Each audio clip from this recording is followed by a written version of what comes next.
ఈరోజు మన ధ్యాన అంశము ఎఫెసీయులకు రాసిన పత్రిక 6వ అధ్యాయము 10వ వచనం నుంచి చదువుతున్నాను. చూడండి మీ బైబిల్స్లో. తుదకు ప్రభువు యొక్క మహాశక్తిని బట్టి ఆయన యందు బలవంతులయుండుడి. మీరు అపవాది తంత్రములను ఎదిరించుటకు శక్తిమంతులగునట్లు దేవుడిచ్చు సర్వాంగ కవచమును ధరించుకొనుడి. ఎలయనగా మనము పోరాడునది శరీరులతో కాదు గాని ప్రధానులతోనూ అధికారులతోనూ ప్రస్తుత అంధకార సంబంధులకు లోకనాథులతోనూ ఆకాశ మండలమందున్న దురాత్మల సమూహాలతోనూ పోరాడుచున్నాము. అందుచేతను మీరు ఆపద్దినమందు వారిని ఎదిరించుటకు సమస్తము నెరవేర్చిన వారై నిలువబడుటకును శక్తిమంతులగునట్లు దేవుడిచ్చు సర్వాంగ కవచాన్ని ధరించుకొనుడి. ఈరోజు మన ధ్యాన అంశం ఏంటంటే దేవుడిచ్చేటువంటి సర్వాంగ కవచాన్ని మనము ధరించుకోవాలి. ప్రతి విశ్వాసి కూడా సర్వాంగ కవచాన్ని ధరించుకొని మనము మన పోరాటంలో యుద్ధ రంగంలో ఉండాలని దేవుడే స్వయముగా ఎఫెసీయులకు రాసిన పత్రిక 6వ అధ్యాయం నుంచి మనతో మాట్లాడుతూ ఉన్నారు. అయితే పోరాటము మనుష్యులకు భూమి మీద యుద్ధకాలం అంటాడు. ఈ యొక్క యోబు గ్రంథంలో భూమి మీద మనుష్యుల కాలము యుద్ధకాలము కాదా అనే మాట. మనము బ్రతికి ఉంటే మనం యుద్ధము చేస్తాం. మృతులైన వారు మౌన స్థితిలోనికి దిగిపోతారు. వాళ్ళు యుద్ధం చేయాల్సిన అవసరత లేదు, స్తుతించాల్సిన అవసరత లేదు, విశ్రాంతిలో ఉంటారు. కొందరు నిజముగా మృతి పొందితే వాళ్ళు విశ్రాంతిలో ఉంటారు. ఆత్మీయముగా మృతి పొందిన వాళ్ళు కూడా ఉంటారు. మీరు బ్రతికి ఉన్నారన్న పేరే కానీ మీరు మృతులే అంటుంది బైబిల్. కొంతమంది ఆత్మీయంగా చచ్చిన స్థితిలో ఉంటారు. వాళ్ళకి ఏ పోరాటము ఉండదు.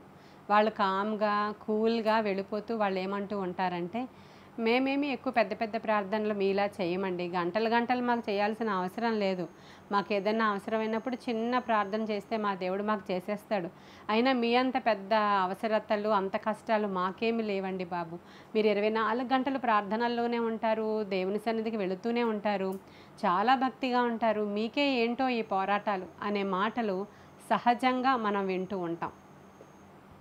ఆత్మీయముగా బ్రతికి ఎవరైతే ఉన్నారో వారికి భూమి మీద పోరాటము తప్పదు అని లేఖనము సెలవిస్తూ ఉంది. క్లియర్గా దేవుడే చెప్తున్నాడు, మీరు పోరాడునది మనుష్యులతో కాదు కానీ ఈ అంధకార సంబంధులకు లోకనాథులతోనూ దురాత్మ సమూహాలతోనూ ఆకాశ మండలమందుండేటువంటి ప్రధానులతో మీరు పోరాటం చేయాలి. కాబట్టి కంపల్సరీ మీరు నేనిచ్చేటువంటి సర్వాంగ కవచాన్ని ధరించుకొని ఉండాలి. ఆ సర్వాంగ కవచము మనకి లేకపోతే మనము ఓడిపోయిన వారం అయిపోతాము అని ఎఫెసీయులకు రాసిన పత్రిక 6వ అధ్యాయము 10వ వచనం నుంచి క్లియర్గా 14 వరకు మనం ఇప్పుడు చదువుకున్నాము. మనకు తెలుస్తుంది. వాక్యము వినుచున్న మీరు కూడా అనేకమైన పోరాటాలలో, అనేకమైనటువంటి ఈ ప్రయాణంలో ఉన్న ఒడిదుడుకులలో, లేదంటే ఎత్తు పల్లాలలో మనం వెళుతూ ఉన్నాం. ఎవరైతే దేవునిని గట్టిగా పట్టుకొని ఉన్నామో మనతో మరి గట్టిగా పోరాటం చేస్తూ ఉంటాడు వాడు. కొంతమంది వారికి వచ్చిన శ్రమలను బట్టి, ఇరుకులను బట్టి, ఇబ్బందులను బట్టి దేవుణ్ణి గట్టిగా పట్టుకుంటారు.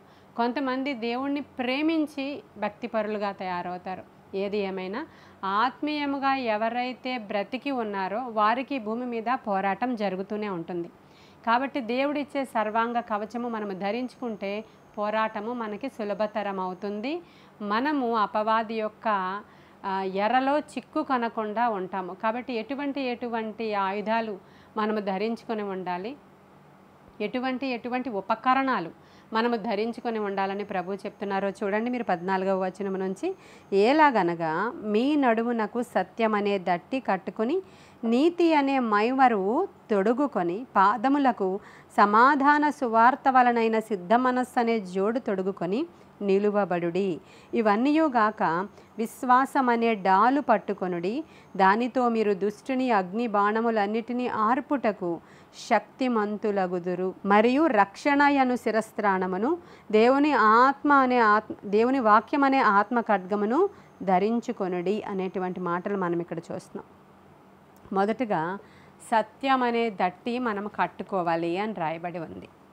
సత్యం అనేటువంటి దట్టిని మనము ధరించుకొని మనము శక్తిమంతులుగా నిలువబడాలంటే మనకి ఈ యొక్క ఉపకరణాలన్నీ కావాలి. మనం ధరించుకోవాలి, మన బాడీ మీద మనం ధరించుకోవాలి.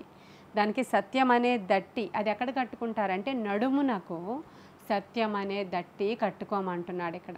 యుద్ధానికి వెళ్ళేవాడు, పోరాటం చేసేవాడు, వాడు నడుమును బలపరుచుకుంటాడు ఫస్ట్.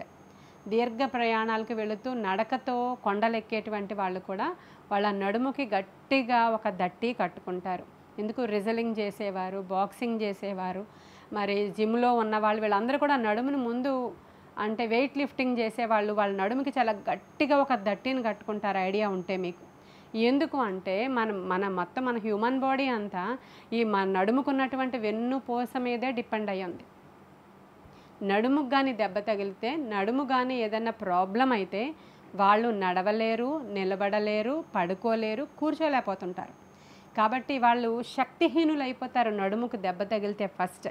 కాబట్టి దేవుడు ఏం చెప్తున్నాడంటే ఫస్ట్ మీ నడుమును బలపరుచుకోవాలి. మీరు నడుముకి ఒక దట్టి ఉండాలి, మీరు గట్టిగా కట్టుకోవాలి ఆ దట్టిని, అది ధరించుకోవాలి మీరు అని చెప్తున్నాడు ఆయన. మనకి ఇర్మియా గ్రంథంలో మీరు చూస్తారు, నేను ఈ వర్తమానం ఆల్రెడీ చెప్పాను, యూట్యూబ్లో ఉంది, మీరు చూడండి. ఇర్మియా గ్రంథము 13వ అధ్యాయము 4వ వచనంలో ఇర్మియాతో దేవుడు మాట్లాడుతూ ఏమంటాడంటే, నరపుత్రుడా, నీవు ఇదిగో అవిసె నార నడికట్టు కొనుక్కొని నీ నడుమునకు కట్టుకో అని చెప్తాడు ఫస్ట్. ఆ తరువాత అవిసె నార నడికట్టు తీసుకొని యూఫ్రటీస్ నది దగ్గరికి పో అని చెప్తాడు. ఆ యూఫ్రటీస్ నది దగ్గరికి వెళ్ళాక నీ నడికట్టు విప్పే అంటాడు. నడికట్టు విప్పేసిన తర్వాత అక్కడ ఉన్నటువంటి బండ క్రింద దాన్ని దాచిపెట్టు అంటాడు. ఆ తర్వాత చాలా దినములు అయిన తర్వాత మరలా యూఫ్రటీస్ నది దగ్గరికి వెళ్ళు అంటాడు. అక్కడికి వెళ్ళిన తర్వాత ఇప్పుడు ఆ నడికట్టు అవిసె నార నడికట్టుని తీసుకుని మళ్ళీ కట్టుకో అంటాడు ఆయన. అది తీసినప్పుడు అది చివికిపోయి ఉంటుంది, కట్టుకొనుటకు ఏమాత్రం కూడా వీలుగా అది ఉండదు, అది పాడైపోతుంది నడికట్టు. ఇది దేవుడు ఇర్మియాకి చూపిస్తున్నాడు. ఎలాగంటే తన ప్రజలు తనను దట్టిగా కట్టుకున్నప్పుడు వారు చాలా కంఫర్టబుల్గా ఉంటారు, శక్తిమంతులుగా ఉంటారు, బలవంతులుగా ఉంటారు. క్రీస్తునందు వాళ్ళు బలము గలవారిగా వాళ్ళు ఉంటారు. ఎప్పుడైతే ఆ సత్యము అనే దట్టిని వాళ్ళు పోగొట్టుకుని ఎక్కడో పెట్టేసి తిరుగుతూ ఉంటారో ఆ క్రీస్తుకి వారికి ఉన్న సంబంధము మధ్యలో చివికిపోతుంది అని చెప్పడానికి ఆ ఇర్మియాతో దేవుడు ఉపమాన అలంకారంగా అలా మాట్లాడతారు ఆయన. అయితే ఇక్కడ మనకి ప్రభువు అంటున్నాడు, మనం యోహాను సువార్తలో చూస్తాము 14వ అధ్యాయం 6వ వచనంలో, నేనే మార్గమును నేనే సత్యము అండర్లైన్ చేసుకోండి. ప్రభువే సత్యమట. సత్యం అనే దట్టి నీవు కట్టుకోవాలి అన్నారు కదా ఇందాక ప్రభువు. సత్యము అనే దట్టి అంటే ఏంటండి అని ఎవరైనా నన్ను అడిగితే ఇది చూపిస్తాం మనము యోహాను సువార్తలో, నేనే మార్గాన్ని, నేనే సత్యాన్ని, నేనే జీవాన్ని, నా ద్వారా తప్ప ఎవ్వడు కూడా దేవునికి సమీపించలేరు అని చెప్తాడు ఆయన. ఇప్పుడు సత్యం అనే దట్టి కట్టుకోవడం అంటే మనము ప్రభువు అనే వస్త్రాన్నే ధరించుకున్న వారము. ఎప్పుడైతే బాప్తిస్మం తీసుకుంటామో క్రీస్తు అనే వస్త్రాన్ని మనము ధరించుకున్నాము. క్రీస్తు అనేటువంటి సత్యమైనటువంటి ఆయనను మనము నడికట్టుగా చేసుకోవాలి అని లేఖనం సెలవిస్తూ ఉంది. ఎల్ ఎమెత్ అంటారు దాన్ని. హీబ్రూలో ఆ సత్యము అనే పదాన్ని ఎల్ ఎమెత్ అంటారు. అంటే దేవుని యొక్క నామాలు అనేటువంటి వాక్యాన్ని మీకు నేను చెప్పాను. దేవుని యొక్క నామాలు ఇంచుమించు ఒక 15 నామాలు చెప్పాను. అది కూడా యూట్యూబ్లో ఉంటుంది, మీరు వెతికితే హీబ్రూలో ఆయన నామాలకు ఉన్నటువంటి పవర్. ఎల్ ఎమెత్ అంటే సత్యమై ఉన్నటువంటి దేవుడు. యోహాను సువార్తలోనే మనకు దొరుకుతుంది. సత్యము మనలను స్వతంత్రులుగా చేస్తుంది. హల్లెలూయా. ఈ సత్యము మనము నడికట్టుగా ధరించుకోకపోతే మనము సాతానుడికి బానిసగా ఉంటాము. స్వతంత్రులకి ఆపోజిట్ పదం ఏంటో చెప్పండి? బంధించబడిన వారు. ఎప్పుడైతే మనకి సత్యము మన జీవితంలో లేదో, ప్రభువునంత సమీపముగా మనము కలిగిలేమో, ఆయనని నడికట్టుగా మనము ధరించుకొని లేమో, ప్రభువుతో మనము సహవాసము అనుదినము చేయడం లేదో, ఆయన స్వరము మనము అనుదినము వినడం లేదో, మనము నడుము వంగిపోయిన వారము. నడుము వంగిపోయిన వాడు ఏ పనికి రాడు. మనలో అందరికీ తెలిసిన విషయమే అది. చాలామంది ఆ పెరాలసిస్ వచ్చినప్పుడు, ఏ పార్ట్ కాలు చేయి పెరాలసిస్ వచ్చినప్పుడు, ఈ నడుము భాగము పెరాలసిస్ వచ్చినప్పుడు మంచం మీదే వాళ్ళకి అన్నీ బ్రతుకుంటారు వాళ్ళు, కానీ లేవలేరు వాళ్ళు. నడుముకి శక్తి లేదు వాళ్ళకి. ఎలాగనో నీవు క్రీస్తునందు ఉన్నా కూడా నీవు మృతుడువుగా ఉంటావు. ఎప్పుడంటే ఆయనను నీవు ధరించుకొని ఉండకపోతే. కాబట్టి ఈరోజు ఒకసారి మొదటగా మనము ధరించుకోవలసిన ఆయుధము నడుమునకు సత్యము అనేటువంటి దట్టి నీకుంటే, సత్యమును అనుసరించి నీవు నడుచుకుంటూ ఉంటే, సత్యాన్ని నీవు మాట్లాడుతూ నీవు ముందుకు వెళుతూ ఉంటే నీవు బలవంతుడవని అర్థం చేసుకోవాలి. ఈ యొక్క అలంకరణలో ఒక భాగం, యుద్ధానికి వెళ్ళేటువంటి వాళ్ళు ధరించుకునేటువంటి ఆయుధాలలో ఒక ఆయుధమే మొదటగా ఈ యొక్క సత్యము అనేటువంటి దట్టి అండి. తర్వాత అంటే ఈరోజు మనకి ఇంకా లెందీగా వెళితే టైం సరిపోదని కొంచెం కొంచెం చెప్పుకొని వెళతాను వీటన్నిటి గురించి. రెండవది ఏంటి, అక్కడ ఏమని రాయబడి ఉంది, నీతి అనే మైమరువు అనేటువంటి పదం. నీతి అనే మైమరువు. మైమరువు అనేది ఎక్కడ ధరిస్తారంటే రొమ్ము కట్టుకుంటారండి. రొమ్మున ధరించేటువంటి దాన్ని మైమరువు అంటారనమాట. పైన కట్టుకుంటారు, పైన లేయర్ అది. అది ఒకలాంటి అది లెదర్తోనో లేకపోతే ఇత్తడితోనో వాళ్ళ రకరకాల అన్ని రకాలైనటువంటి మెటల్స్తో కూడా తయారు చేస్తూ ఉంటారు అనేక సందర్భాల్లో. కత్తితో యుద్ధం చేయడానికి వెళ్ళినప్పుడు ఒక రకమైన మెటల్, ఇంకా మనం వాళ్ళు చేతులతో రిజలింగ్ చేసేటప్పుడు ఒక రకమైనటువంటి దట్టి, అలా రకరకాలుగా యుద్ధాన్ని బట్టి ఎదుటివాని యొక్క పనితనాన్ని బట్టి వాళ్ళకున్న వెపన్స్ని బట్టి వీళ్ళు ఇలాంటివన్నీ ధరిస్తూ ఉంటారు. అది ఏ రకమైనటువంటి యుద్ధమో తెలుసుకుని ఆ రకమైన దాన్ని ధరిస్తూ ఉంటారు. కాబట్టి ఇక్కడ వీళ్ళు నీతి అనే మైమరువు అంటే బస్ట్ ప్లేస్లో ధరించుకునేటువంటి ఒక ప్లేట్ అన్నమాట అది. ఎందుకు అనంటే కత్తి దూసినప్పుడు లేదంటే గన్ బుల్లెట్స్ అనుకోండి, పోనీ పదునైనవి కానీ ఏదైనా సరే వచ్చి డైరెక్ట్ హార్ట్కి గుచ్చుకుపోకుండా డైరెక్ట్ వెంటనే స్పాట్ చనిపోతారు కదా హార్ట్లోనికి వెళ్ళిపోతే, అది గుచ్చుకోకుండా ఉపయోగపడేదే నీతి అనేటువంటి మైమరువు అని చెప్పాడు ఇక్కడ ఆయన. నీతిని ధరించుకోవడం అంటే నీతిని మనము కలిగి ఉండడం, దాన్ని మైమరువు కింద చెప్పబడుతుంది. ఇక్కడ అర్థం ఏంటంటే నీతిని అనుసరించి నడుచుకోవడం. ఆత్మీయ అర్థం ఏంటంటే ఇది మైమరువు దేనికంటే దాని మనస్సాక్షి అండి. అది నీ మనస్సాక్షియే నిన్ను ముందుకు నడిపిస్తుంది. పౌలు ఇలాగే మనస్సాక్షి గురించి మాట్లాడిన మాటలు చాలా ఎక్కువగా మీకు మనస్సాక్షి అనేటువంటి మెసేజ్లో చెప్పాను నేను. లాస్ట్ వీక్ కాకుండా బిఫోర్ వీకే అనుకుంటాను చెప్పాను.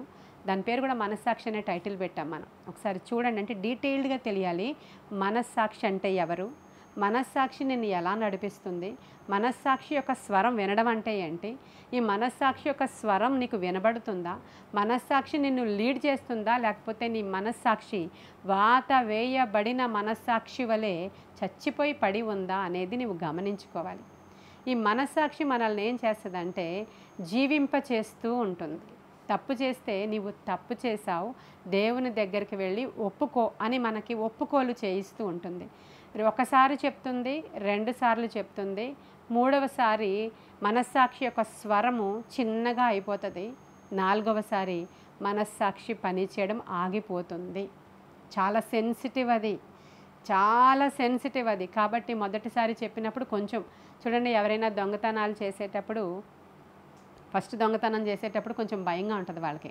అమ్మో ఎవరైనా చూసారేమో, ఎవరైనా ఏమైనా అంటారేమో, పట్టేసుకుంటారేమో. అది చేసి వచ్చిన తర్వాత కూడా వాడి గుండె వాడిని హెచ్చరిస్తూ ఉంటుందంట, నువ్వు తప్పు చేసావేమో అని. పక్క నుంచి వాడిని దొంగతనానికి పురుకొల్పిన వారు చెప్తారు, ఇదంతా కామన్, మనం అలాంటివి పట్టించుకోకలేదు, నో ప్రాబ్లం, నీవు ఇది వృత్తిగా ఎంచుకోవచ్చు, నువ్వే వెళ్ళాలి అని చెప్తాడంట వీడు. 2వసారి వెళ్ళినప్పుడు స్వరం మళ్ళీ చెప్తుంది, ఇది నువ్వు తప్పు వృత్తి ఎంచుకున్నావేమో చూసుకో అని, లేదంటే నువ్వు తప్పు చేసావేమో, అనవసరంగా వేరే వాళ్ళది దొంగిలించావేమో అని 2వసారి చెప్తుంది మనసు. అప్పుడు కూడా నువ్వు నిర్లక్ష్యం చేసిన ఎడల 3వసారి మనస్సాక్షి స్వరము డల్ అయిపోతుంది. ఇంకా 4వసారి మనస్సాక్షి పని చేయదు. అప్పుడు నీకు ఏ స్వరం వినబడుతూ ఉంటుందంటే, ఈ మైమరువు లేకపోతే నీ మనస్సాక్షి చచ్చిపోయింది కదా, ఇప్పుడు అపవాది స్వరం వినబడుతూ ఉంటుంది. నువ్వు తప్పు చేసిన వాడివి, నీకు నరకమే, పరలోకం లేదు, ఎలాగో నువ్వు 4-5 చేసేసావు కాబట్టి 10 చేయడంలో కూడా తప్పు లేదు, ఇక ఎలాగో నీకు నరకమే కదా, ఇంకెందుకు నువ్వు వెళ్ళినా నీ దేవుడు నీతిమంతుడు కాబట్టి ఆయన నిన్ను ఒప్పుకోడు, ఈ తప్పులంటే ఆయనకి ఇష్టం ఉండదు, కాబట్టి ఆయన నిన్ను రానివ్వడు, అయినా కానీ నువ్వు స్థిరమైన మనసు లేనివాడవి, అలా వెళ్ళలేవు నువ్వు ఇంకా అనేవి వినబడుతూ ఉంటాయి నీకు. ఇది నీ మనస్సాక్షి చెప్పట్లేదు, మనస్సాక్షి చచ్చిపోయింది ఆల్రెడీ. దాని ప్లేసులో అపవాది వాడు అగ్ని బాణములు వేస్తూ ఉంటాడు. ఇక్కడ రాయబడింది అదే, అపవాది యొక్క అగ్ని బాణములు ఆర్పుటకు శక్తిమంతులగునట్లు. కాబట్టి అపవాది అగ్ని బాణాలు దూసుకుని వెళ్ళి అనేకమైన యవనసులు ఈ రోజుల్లో పాడైపోవడానికి, ఆత్మహత్యలు చేసుకోవడానికి, తిరిగి క్రైస్ట్ దగ్గరికి రాలేకపోవడానికి కారణం వాళ్ళ మనస్సాక్షి చచ్చిపోయింది. ఈ అగ్ని బాణాలు వాడి ఇవి వచ్చి తగులుతూ ఉంటే నీకు మైమరువు లేదు కదా, డైరెక్ట్గా నీ మనసులోనికి వెళ్ళిపోతున్నాయి అవి, డైరెక్ట్గా నీ హార్ట్లో గుచ్చుకుపోతున్నాయి అవి. కాబట్టి అనేకులు దేవుని దగ్గర నుంచి శోధకుడు లాక్కొని తీసుకొని వెళ్ళిపోతూ ఉన్నాడు. కాబట్టి జాగ్రత్త. ఈరోజు పౌలు వలె మనం కూడా మనస్సాక్షి నిమిత్తమై అడగాలి ప్రభువుని, అయ్యా నా మనస్సాక్షి బ్రతికే ఉండేట్టు చేయండి, నేను నా తప్పిదాలు ఒప్పుకునేట్టు చేయండి. ఆకాను పాపం చేశాడు, వాడి మనసు గద్దించలేదు, అంతా అల్లకల్లోలం అయిపోతుంది. హాయి అనే పట్టణం మీద ఓడిపోయారు వాళ్ళు, అయినప్పటికీ కూడా వాడు మనస్సాక్షి గద్దించట్లేదు. యెహోషువ పెద్దలు ఏడుస్తున్నారండి తల నేల మోపి, అయ్యో ఇంత చిన్న పట్టణము మీద ఇంత భయంకరుడైన దేవుని యొక్క బిడ్డలమైన మేము వాగ్దానం పొందుకొని ఎలాగ ఓడిపోయామని ఏడుస్తుంటే వాడి మనస్సేమీ కొట్టుకోవట్లేదు. కాబట్టి లాస్ట్లో ఇంకా ఫైనల్గా జరుగుతుంది అక్కడ టెస్ట్, ఎవరు ఈ తప్పు చేశారు. తరువాత ఇంకా యెహోషువకి తెలిసిపోయే టైం వచ్చినప్పుడు వాడు గుడారంలో ఆ శపితమైన దాన్ని దాచిపెట్టాడని వాళ్ళు తెలిసే టైం వచ్చే వరకు మాట్లాడలేదండి ఆ యొక్క ఆకాను. కాబట్టి ఇంకా నో ఎక్స్క్యూజ్. కాబట్టి ఎవడైతే పాపములు ఒప్పుకొని విడిచిపెడతాడో వాడు కనికరించబడతాడు, వాటిని కప్పుకునేవాడు నశించిపోతాడు. ఆకానుని రాళ్లతో కొట్టి చంపారు, నశించిపోయాడు తప్ప నో ఎక్స్క్యూజ్ అక్కడ. కాబట్టి ఈరోజు మీరు అడగండి, అయ్యా నీతి అనే మైమరు నాకు కావాలి నాయనా, నా మనస్సాక్షి ఎప్పుడు బ్రతికే ఉండాలి సుమా, నేను నీతో ఉండాలంటే అది చాలా అవసరం. దావీదు ఆ మనస్సాక్షి కలిగిన వాడు గనుక గొప్ప చక్రవర్తి అయ్యాడు. సౌలు దగ్గర నుంచే ఆ జనరేషన్ నుంచే రావాలి రాజులకు రాజుగా, కానీ ఆయన ఆధిక్యత కోల్పోయాడు. ప్రియమైన దేవుని బిడ్డలారా, మనస్సాక్షి అంతా చాలా ఇంపార్టెంట్. ఈరోజు మీరు జ్ఞాపకం చేసుకోండి, నీతి అనే మైమరువు మీరు ధరించుకోవాలి. కాబట్టి థర్డ్లోకి వెళ్ళిపోదాం మనము.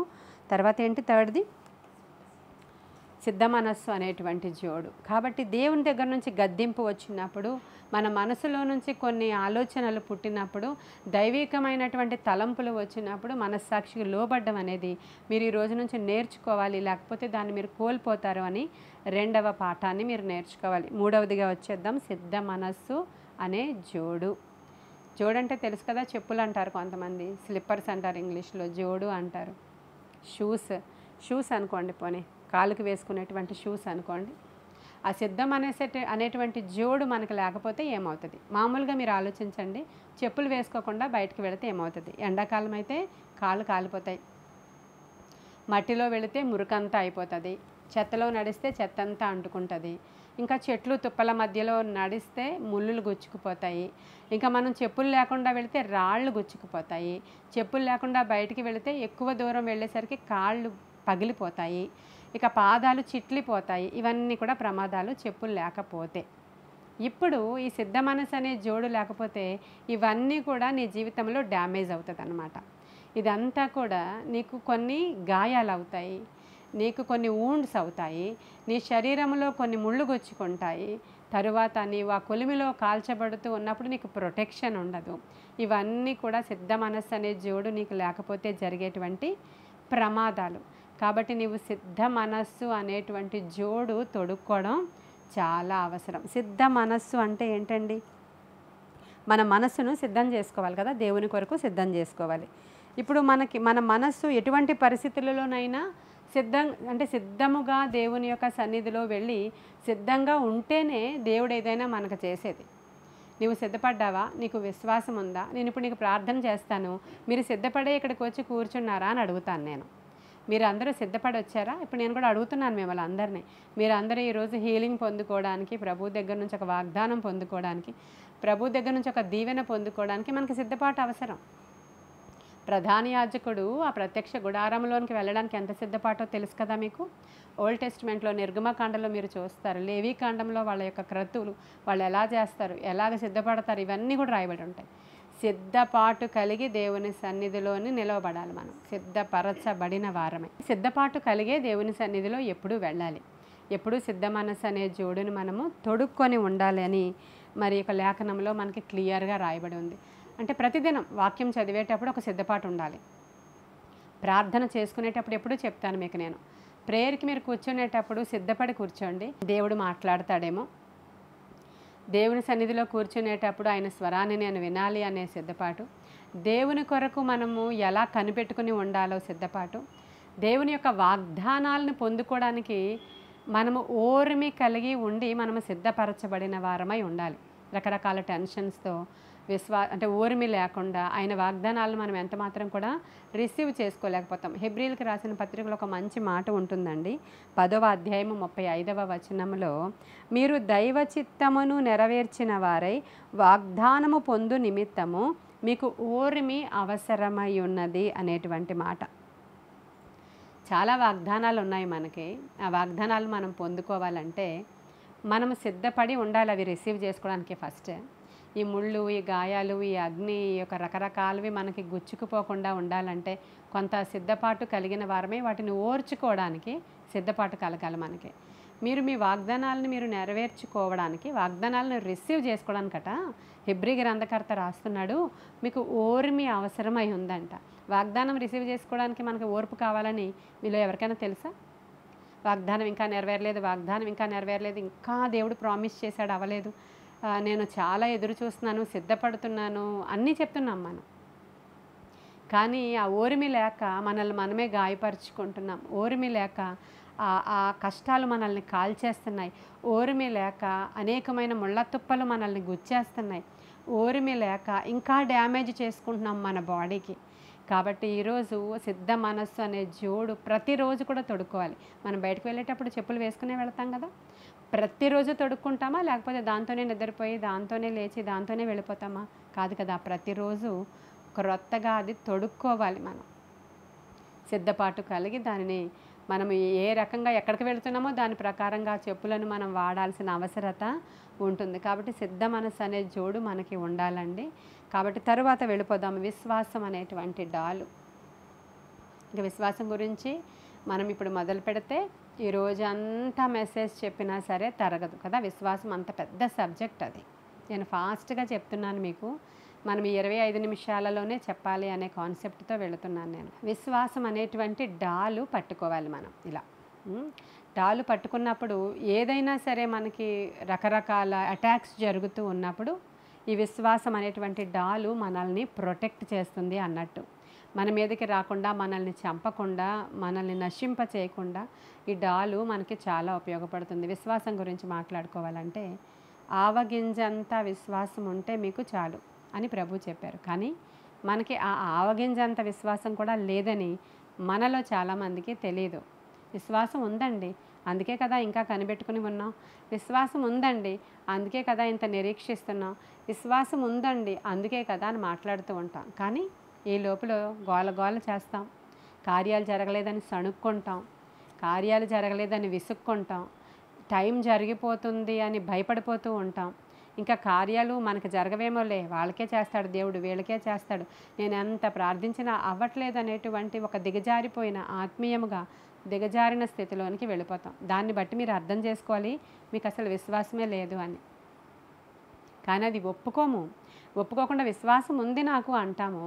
కానీ ఆవగింజంత విశ్వాసం ఉంటే చాలు, మీరు గొప్ప కార్యాలు చూస్తారు అన్నాడు ఆయన. అలానే ఈరోజు నువ్వు ప్రార్థన చేస్తే ఈరోజే జరిగిపోద్దని నేను చెప్పట్లేదు. ఆయన తన సమయమందు, తగిన కాలమందు ఆయన మిమ్మల్ని హెచ్చించే వరకు ఆయన బలిష్టమైన చేతుల క్రింద విశ్వాసముతో నిలిచి ఉండాలి. అది నిరీక్షణ. విశ్వాసముతో నిలిచి ఉండాలి. విశ్వాసం జరుగుతుంది, చేస్తాడు, నమ్ముతున్నాము, కార్యాలు జరుగుతాయి. మీరు హెబ్రీలకు రాసిన పత్రిక 10-11 అధ్యాయాలు మీరు చదివితే చాలా గొప్ప సంగతులు ఉంటాయి అక్కడ. వారందరూ కూడా మన పితరులైన వాళ్ళు, అబ్రహాం అవ్వచ్చు, నోవహ అవ్వచ్చు, అప్పుడున్నటువంటి మన పితరులు అనబడిన వీళ్ళందరూ కూడా వాగ్దాన ఫలము వాళ్ళు పొందుకోలేకపోయినప్పటికీ కూడా వాళ్ళు అలా నిరీక్షించి మృతులయ్యారు అని రాయబడి ఉందండి అక్కడ. ఎంత గొప్ప మాటలు అవి. ఇంకా మనం అందరం ఇంకా రాలేదు కాబట్టి ఇంకా వాగ్దాన ఫలాలు అప్పటికి నెరవేర్చబడలేదు. అయినప్పటికీ వాళ్ళు దూరమునున్న సంగతులు గ్రహించిన వారై విశ్వాసము ద్వారా వాళ్ళు వాగ్దానాలను బట్టి వాళ్ళు నమ్మకంగా, విశ్వాసంగా, నిరీక్షణతో ఉన్నారు అని రాయబడి ఉంది అక్కడ హెబ్రీలకు రాసిన పత్రికలో. ఈ యొక్క హేబేల్ అయితే ఆయన రక్తము కూడా విశ్వాసాన్ని బట్టే, ఆయన మరణము మనకేం తెలియజేస్తుందట, మరణించి కూడా ఆయన మనతో మాట్లాడుతున్నాడని రాయబడి ఉంటుంది. నేను చదువుతాను ఆ మాటలు మీకు. చదివితే చాలా బాగుంటాయి. చదువుతాను, ఆగండి ఒక నిమిషం. హెబ్రీయులకు రాసిన పత్రిక తెరవండి. 11వ అధ్యాయంలో 4వ వచనం చదువుతున్నాను చూడండి. విశ్వాసమును బట్టి హేబేలు కయ్యను కంటే శ్రేష్టమైన బలి దేవునికి అర్పించెను. విశ్వాసాన్ని బట్టి దేవుడు అతని అర్పణలను గూర్చి సాక్ష్యం ఇచ్చినప్పుడు అతడు ఆ విశ్వాసమును బట్టి నీతిమంతుడని సాక్ష్యము పొందాడు. విశ్వాసాన్ని బట్టి నీతిమంతుడని సాక్ష్యం పొందాడు. అంత మాత్రమే కాదు, అతడు మృతి నొందియు ఆ విశ్వాసము ద్వారా మాట్లాడుతున్నాడంట. చూడండి ఒకసారి, విశ్వాసము ద్వారా చనిపోయాడు అతను. చనిపోయినా కూడా, మృతుడైపోయినా విశ్వాసమును బట్టి మనతో మాట్లాడుతున్నాడంట. ఆయన విశ్వాసమును బట్టి మనతో ఆయన మాట్లాడుతున్నాడు. విశ్వాసమును బట్టే హానోకు మరణం చూడకుండా వెళ్ళిపోయాడంట. విశ్వాసము లేకుండా దేవునికి ఇష్టడై ఉండుట అసాధ్యము. ఇందాక మనం ధరించుకున్నటువంటి ఆ యుద్ధోపకరణాలు అన్నిటికంటే చాలా ప్రాముఖ్యమైనది ఈ విశ్వాసం అండి. విశ్వాసం లేకపోతే మనం ఏం చేయలేము, చూడలేము, పొందలేము. అన్ని అటాక్స్ జరిగిపోతూ ఉంటాయి మన మీద. చేతిలో ఆ యొక్క ఆయుధం లేకపోతే అటాక్స్ రోజు అటాక్ అవుతూ ఉంటుంది. మనకి అవిశ్వాసులుగా మారిపోతాం. మన నిరీక్షణ వ్యర్థము, మన భక్తి వ్యర్థము, మన పాటలు వ్యర్థము, మన ప్రార్థన వ్యర్థము. విశ్వాసము లేకుండా దేవుడికి ఇష్టలై ఉండుట అసాధ్యము. మరి మీకు విశ్వాసం ఉందా దేవుని మీద? ఆయన మమ్మల్ని చంపినా, నన్ను చంపినా కూడా నేను ఆయనే నమ్ముతాను అన్నాడు యోబు. షడ్రక మేషక అబేద్నగోలు ఏమన్నారంటే, కాలిపోయినా కాలిపోతాం మేము, నో ప్రాబ్లం, అయినప్పటికీ మా దేవుని అందు మాకు నమ్మకం ఉంది, ఆయన రక్షించడానికి సమర్థుడు, ఒకవేళ రక్షించకపోయినా నో ప్రాబ్లం, ఆయన దగ్గరికి మేము వెళతామన్నారండి వాళ్ళు. కాబట్టి ఈరోజు శ్రమల గుండా వెళుతున్నాము, అనారోగ్య సమస్యలు, ఆర్థిక ఇబ్బందులు, భయంకరమైనటువంటి కష్ట నష్టాలు గుండా వెళుతూ ఈ ఆయుధాలు కనుక నీవు ధరించుకుంటే నీవు బలమైనటువంటి సైనికుడవు దేవునికి. నీవు జయిస్తావు, ఎందుకంటే ఆయన లోకమును జయించాడు కాబట్టి. లోకంలో మీకు శ్రమ కలుగుతుంది, అయినప్పటికీ మీరు ధైర్యంగా ఉండండి, ఎందుకంటే నేను లోకాన్ని జయించాను. హల్లెలూయా. ఇది విశ్వాసంతోనే సాధ్యమవుతుందండి ఖచ్చితంగా. ఇక అబ్రహాం దగ్గరికి వచ్చేస్తే, మీరు విశ్వాసులకు తండ్రి ఆయన. ఎందుకంటే ఉపమాన రీతిగా ఆయన చెప్తున్నాడు, అలంకరణ రీతిగా. అలంకరణ ఆ మాటను ఉపయోగిస్తాడు. ఆ మాట ఉంటుంది చూడండి, అలంకార రూపం అనే మాట, ఉపమాన రూపం అనే మాట ఉంటుంది అక్కడ. హెబ్రీయులకు రాసిన పత్రిక 11వ అధ్యాయంలోనే 17 చూడండి. అబ్రహాము శోధింపబడి, హెబ్రీయులకు రాసిన పత్రిక 11:17 చదువుతున్నాను చూడండి. అబ్రహాము శోధింపబడి విశ్వాసమును బట్టి ఇస్సాకును బలిగా అర్పించెను. ఎవడు ఆ వాగ్దానములు సంతోషముతో అంగీకరించెనో, ఇస్సాకు వలన నైనది నీ సంతానం అనబడునని ఎవనితో చెప్పబడెనో, ఆ అబ్రహాము మృతులను సహితము లేపుటకు దేవుడు శక్తిమంతుడని ఎంచిన వాడై తన ఏక కుమారుని అర్పించి ఉపమాన రూపముగా అతనిని మృతులలో నుండి మరలా పొందెను. హల్లెలూయా. ఆయన మృతులను సహితము బ్రతికించగలడనే విశ్వాసం ఉందంటండి ఆయనకి. అప్పటి వరకు అలాంటివి ఎప్పుడు ఆయన చూడలేదు. మృతతుల్యమైన శారా గర్భాన్ని తెరిచిన దేవుడికి ఒకవేళ నా కుమారుణ్ణి బలి అర్పిస్తే ఆ మృతుడైపోయినా కూడా బ్రతుకుతాడనే విశ్వాసం ఉందంటండి. అందుకే మనందరికీ కూడా తండ్రి అయిపోయాడు ఆయన, విశ్వాసులకి. కాబట్టి ఈరోజు అటువంటి విశ్వాసం మనకుందా? ఈరోజు మీరు ఆ విశ్వాసాన్ని డెవలప్ చేసుకోండి. ఈరోజు చెప్పబడిన వర్తమానం అంతట్లో కూడా ఇది హైలైట్గా తీసుకోండి. మీరు ఆవగింజంత విశ్వాసం చాలని అడగండి ప్రభువుని. అది లేదని మనలో చాలామందికి తెలియదండి, చాలా ఉంది అనుకుంటూ ఉంటాం.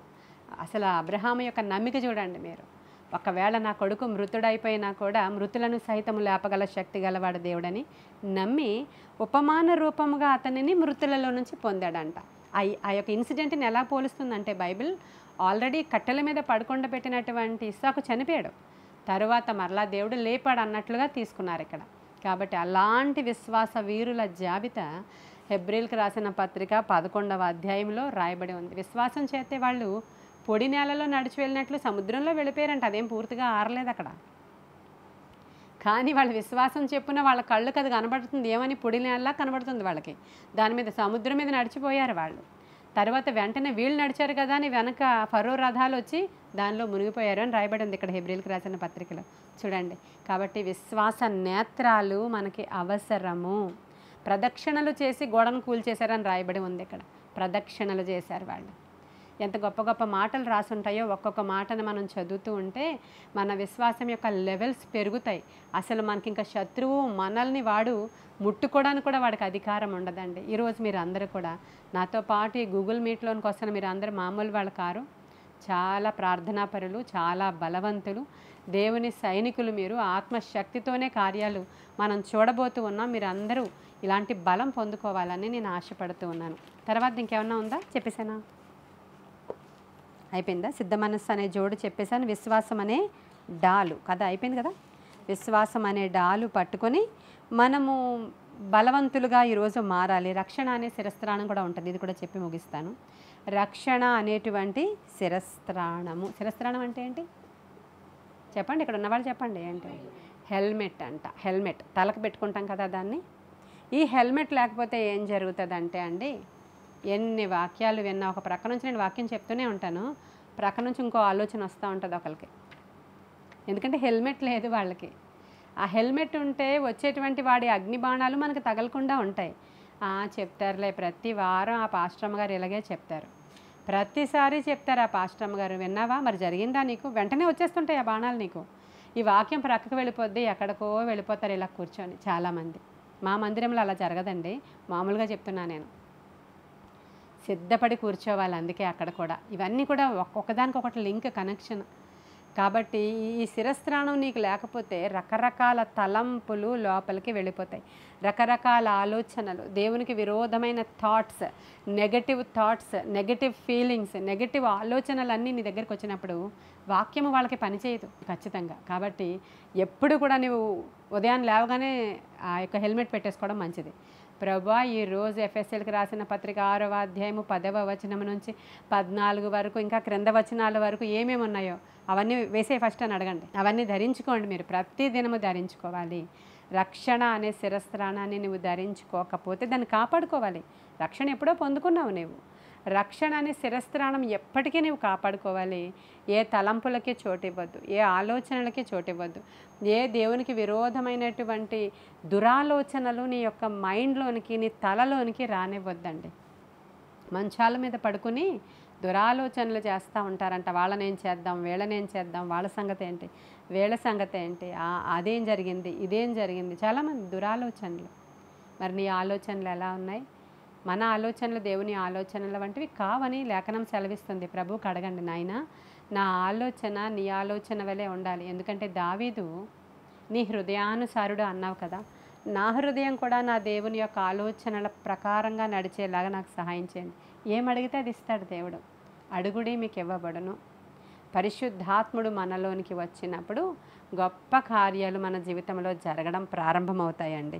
కాబట్టి లాస్ట్లో ఆత్మ ఖడ్గాన్ని కూడా ధరించుకోమని ఉంటుంది అక్కడ. ఈ రెండు కలుపుతున్నాను నేను. ఖడ్గాన్ని చేత పట్టుకోవాలి, శిరస్త్రాణాన్ని పెట్టుకోవాలి, డాలును పట్టుకోవాలి, నడుం కట్టు కట్టుకోవాలి, సిద్ధ మనసు అనే జోడును తొడుక్కోవాలి. ఫైనల్లీ అది ఆత్మ ఖడ్గం. ఈ ఖడ్గం నీ చేతిలో లేకపోతే నీవు ఓడిపోయినట్లే. అది దేవుని యొక్క జీవవాక్యము. యేసుక్రీస్తు ప్రభు వారి దగ్గరికి శోధన ఒక్కసారి రావడం మనం చూస్తాం. ఫస్ట్ ఉపవాసం ఉన్నప్పుడు శోధన వచ్చినప్పుడు ప్రభువు వాక్యమనే ఖడ్గము ద్వారానే శోధనని ఆయన జయించారు. మనందరికీ క్లియర్గా తెలుసు. మనుష్యుడు రొట్టె వలన కాదు కానీ దేవుని నోటి నుండి వచ్చే ప్రతి మాట వల్ల బ్రతుకుతాడన్నాడు. ఈ ఖడ్గము దేవుని యొక్క వాక్యానికి సాదృశ్యం. వాక్యం ద్వారా బ్రతికేయొచ్చు. నువ్వు ఎంత శ్రమలో ఉన్నా సరే నీవు ఒక్కసారి దేవుని యొక్క బైబిల్ని ఓపెన్ చేసి ఊరికనే చదువుపోని, చదవాలని లేకపోయినా చదువుపోని, ఒక్క మాట నిన్ను ఎలా బ్రతికిస్తుందో కొన్ని లక్షల మంది సాక్ష్యాలు ఉన్నాయండి. ఒక్క మాట, జీవము కలిగిన మాట, ఖడ్గమది, దేవుని యొక్క ఆత్మ ఖడ్గమది. కాబట్టి ఆ ఒక్క మాట నిన్ను బ్రతికించేస్తుంది ప్రియమైన దేవుని బిడ్డ. అది నీ బాధలలో నీకు నెమ్మది కలుగజేస్తుంది. చాలామందికి ప్రార్థన అనుభవం ఉంటుంది. కష్టం వస్తే అందరూ ప్రార్థన చేస్తారు. చాలామంది మందిరానికి వెళ్ళి వాక్యం ఎక్కువ వినే అనుభవం ఉంటుంది. చాలామంది వింటూ ఉంటారు. అలా వినినా మంచిదే. వాక్యము వినుట ద్వారా, చదువుట ద్వారా చాలా మంచి మేళ్ళు పొందుకుంటారు. మీరు వినినప్పుడు కూడా చాలామంది నాకు సాక్ష్యాలు చెప్తున్నారు కదా, మీ మాటలు విని మేము మా కుటుంబము బాగు చేసుకున్నామండి. మీ వాక్యాలు వినిన దగ్గర నుంచి నాలో విశ్వాసము డెవలప్ అయిందండి. మీ వాక్యము వింటున్నప్పుడు దగ్గర నుంచి భక్తిలో నేను ఎదిగానండి. మీ వాక్యము వింటున్నప్పుడు దగ్గర నుంచి నేను దేవుణ్ణి ఎక్కువగా ప్రేమించడం మొదలుపెట్టాను. ఎందుకంటే మీరు మీ వాక్యంలో దేవుణ్ణి చాలా హైలైట్ చేస్తారండి. ఆయన నామాలను మీరు చాలా ఎక్కువగా చెప్తారండి అని చాలామంది నాతో మాట్లాడుతూ ఉంటారు. ఇవన్నీ మీరు వినుట ద్వారా విశ్వాసాన్ని పొందుకున్నారు. వాక్యము ధ్యానించుట ద్వారా గొప్ప మేలు పొందుకుంటారండి. మీరు వాక్యములో నుంచి ఆశీర్వాదం బయలుదేరి వస్తుంది. వాక్యములో నుంచే దీవెన బయలుదేరి వస్తుంది. వాక్యములో నుంచే సమృద్ధి వస్తుంది. మీకు అది తెలీదు. అందుకే రాత్రి జాములు కాకమునుపే దావీదులా కనులు తెరిచేవాడంట. ఆయన అలా లేఖనాలను ధ్యానం చేస్తూ స్తుతిస్తూ మరి చదువుతూ ఆశీర్వాదాన్ని పొందుకున్నాడు దావీదు. కాబట్టి ఈరోజు మీరు వాక్యాన్ని నెగ్లెక్ట్ చేయకండి, చదవండి. ప్రార్థన అసలు నిర్లక్ష్యం చేయకండి. ఈ ఆయుధాలన్నీ కూడా ఈ యుద్ధోపకరణాలన్నీ కూడా మనం ధరించుకున్న వారమై దేవుని ఎదుట నిలువబడుటకు శక్తిమంతులగునట్లుగా మనల్ని పరిశుద్ధాత్ముడు నింపి నడిపించాలని నేను ఆశపడుతున్నాను. ఈ కొన్ని మాటలు కూడా దేవుడు మన వినికిడిలో దీవించి ఆశీర్వదించునుగాక. ఆమేన్. మీకోసం ప్రార్థన చేస్తాను. నేను ప్రార్థన చేయడానికి ముందుగా కొన్ని మాటలు కూడా వినండి. మీరు ఈ యొక్క ఆత్మ ఖడ్గము దేవుడు మనకిచ్చినటువంటి ఈ యొక్క యుద్ధోపకరణాలలో ఉపవాసం అనేది కూడా చాలా పెద్ద ఉపకరణం అండి. అది ఈ ఉపవాసం అనేది చాలా పెద్ద యుద్ధోపకరణం. మనం ఇప్పుడు మనం ధ్యానం చేసినటువంటి వాటిలో ఈ యొక్క దేవుని వాక్యం ఆత్మ ఖడ్గం అనేటువంటి దాంట్లో మనం భాగముగా మన ఉపవాసాన్ని కూడా చేర్చుకోవాలి. మనం ఉపవాసం అనేది చాలా పెద్ద ఆయుధం. అది ఉపవాసం ఉండి మీరు వాక్యాన్ని ధ్యానం చేస్తూ ఉంటే అది లోపలికి ఖడ్గములాగా దూసుకొని వెళ్ళిపోతూ ఉంటుంది. అది మీ నరాలలోనికి, మీ మూల్గులలోనికి చొచ్చుకొని పోతుంది. అప్పుడు ఖాళీగా ఉండాలి. మీ కడుపు ఖాళీగా ఉండాలి, మీ బాడీ ఖాళీగా ఉండాలి, మీ మైండ్ ఖాళీగా ఉండాలి. మీ బాడీ అంతా కూడా సిద్ధపరచుకున్నప్పుడు, ఉపవాసము ద్వారా ఖాళీ చేసుకున్నప్పుడు గొప్ప కార్యాలు జరగడం మొదలవుతాయి మన జీవితంలో. కాబట్టి ఉపవాసం కూడా ఆయుధంగా మీరు చేసుకుని ఉపవాసం ఉండి అటు ఇటు తిరగడం, నిద్రపోవడం, ఎప్పుడు టైం అవుతుందా తినడానికన్నా చూడడం, ఉపవాసం ఉండి ఉద్యోగాలకు వెళ్ళిపోవడం, ఉపవాసం ఉండి వ్యాపారాలకు వెళ్ళిపోవడం కాదు. ఉపవాసం ఉన్నారు అంటే వాక్యాన్ని ధ్యానం చేయాలి. మీరు ఈ వాక్య ధ్యానంలో భాగంగానే ఉపవాసం చెప్తున్నాను మీకు. మీరు ఉపవాసం ఉంటే వాక్యం ధ్యానం చేసుకోవాలి, వాక్యాన్ని చదవాలి, వాక్యాన్ని తినాలి. భుజించమంటాడు ఆయన. వాక్యాన్ని మీరు తినాలి. వాక్యము తినినప్పుడు మీ శరీరానికి అది సత్తువ, శక్తి, బలము కలుగుతుంది. ఇది మన నార్మల్ ఆహారం ఇచ్చేటువంటి శక్తి, సత్తువ, బలం కాదు. ఇది ఆత్మీయ బలము. దాంతోపాటు శరీర బలం కూడా వస్తుంది మనకి. ఎందుకంటే మన పితరులు తినిన మన్నా లాంటిది ఈ యొక్క వాక్యం. అదే మన్నా. కాబట్టి ఇది కూడా మీరు డెవలప్ చేసుకోండి. ప్రార్థన చేసుకుందాం.